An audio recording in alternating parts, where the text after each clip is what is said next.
Дорогой Рустам Орджов, приветствую вас от себя и от имени нашей организации Azerbaijan Society Team. Azerbaijan Society Team основана 14 октября 2020 года в городе Бремени в Германии Резо Керемли, студент университета Jacobs University Bremen.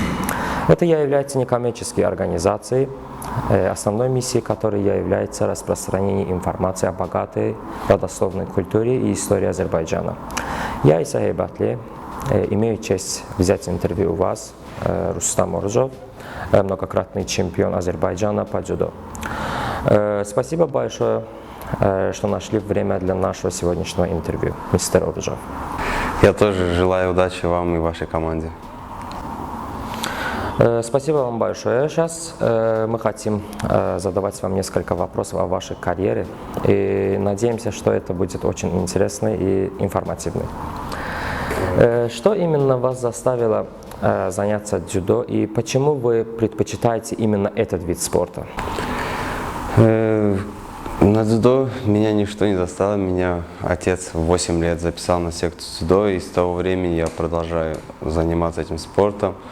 Я как бы не сам выбрал этот спорт, меня записали на этот спорт в 8 лет, потому что я тогда еще был ребенком, что что-то выбирать. Но я влюбился в этот спорт, и до сих пор, до сегодняшнего дня я занимаюсь этим спортом. Почему дзюдо? Потому что это отдельная философия, это не простой вид спорта, это легкий путь к победе. Там не только нужна физическая сила, там и ум нужен, техника, тактика, поэтому дзюдо. Ясно. Мы знаем, что вы родились 4 октября 1991 года в России. Что на вас повлияло принять решение вернуться на родину? Ну, как и все, я думаю, самое родное – это родина для всех. И мой отец там раньше работал в России, поэтому мы вынуждены были жить с семьей в России. Но когда, как бы сказать, дела свои закончили в России, мы всей семьей вернулись на свою родину. Я очень рад, что я сейчас живу на своей родине.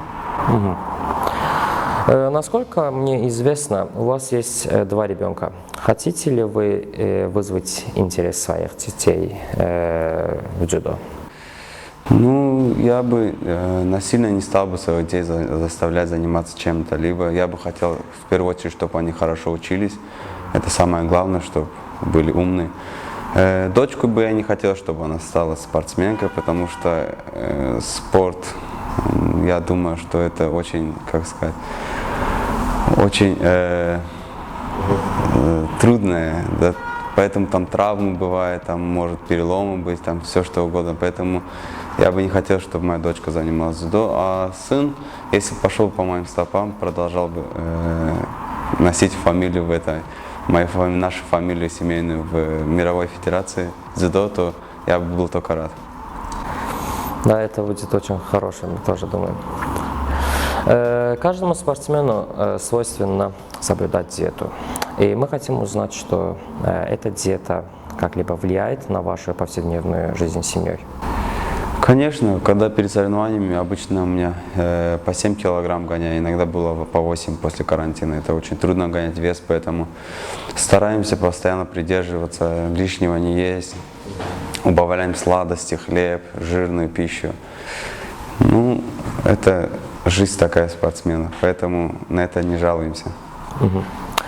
Какая была самая большая травма за всю вашу карьеру?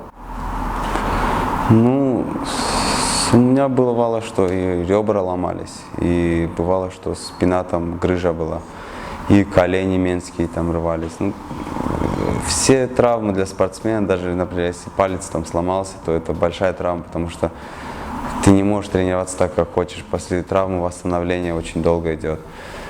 Поэтому все травмы для спортсмена, они тяжелые бывают.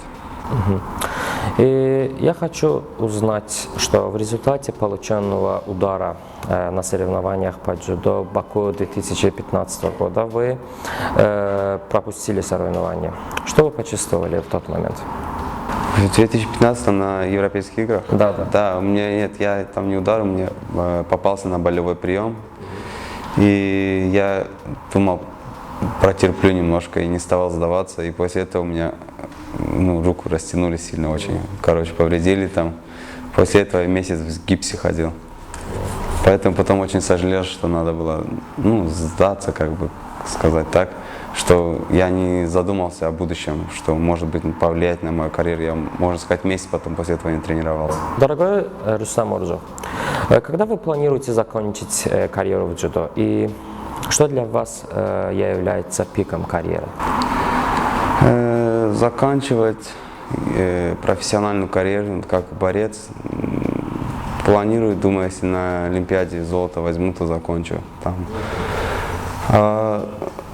Так, чтобы полностью закончить с дзюдо, это, я думаю, не получится ни у кого, ни у одного спортсмена, который занимается дзюдо, потому что дзюдо это стиль жизни, как бы.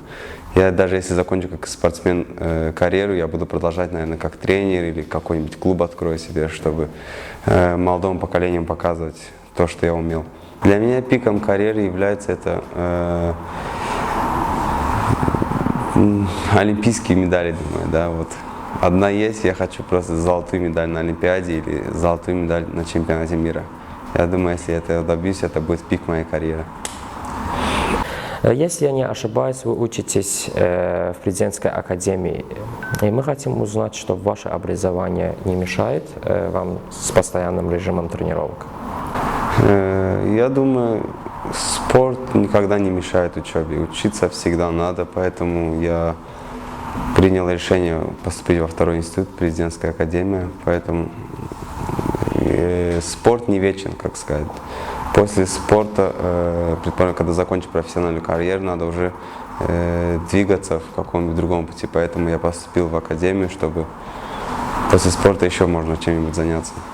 Если бы у вас был шанс научить 2 приема дзюдо любителям этого спорта, какие бы они были? Для любителей я бы что-нибудь полегче выбрал, например, бедро или там подсечки, подворот. А для более такого профессионального дзюдоиста я бы научил, наверное, свои коронные броски, косотогаки или харай магикоми. Ну, там много бросков, поэтому все броски хорошие в дзюдо. Ага. Теперь у нас есть к вам несколько небольших вопросов, и мы думаем, что они больше всего интересуют ваших поклонников. Эти вопросы называются как-либо на английском rapid questions, и у вас будет меньше 1 минуты, чтобы ответить на все вопросы. Давайте начнем. Индивидуальный или командный успех? Индивидуальный. Футбол или баскетбол? Футбол. Сионаги или Ачигари? Сионаги. Оно или Хашимото? Он. Опера или Мурам? Мура. Рио-де-Жанейро или Токио? Токио. Но Facebook или но Instagram? No Facebook. Талант или тяжелая работа? Тяжелая работа. Семья или успех? Семья. Ваша любимая машина? BMW. Кто ваш кумир? Мой отец. Кардио или кондиционирование? Кардио. Азербайджан Society Team или другие организации? Ваша организация. Спасибо большое. Спасибо за прекрасное и интересное интервью. Мне, моей команде и, надеюсь, зрителям тоже очень понравилось. Это было очень интересное и информативное. Благодарим вас, Рустам Орджо. Спасибо большое.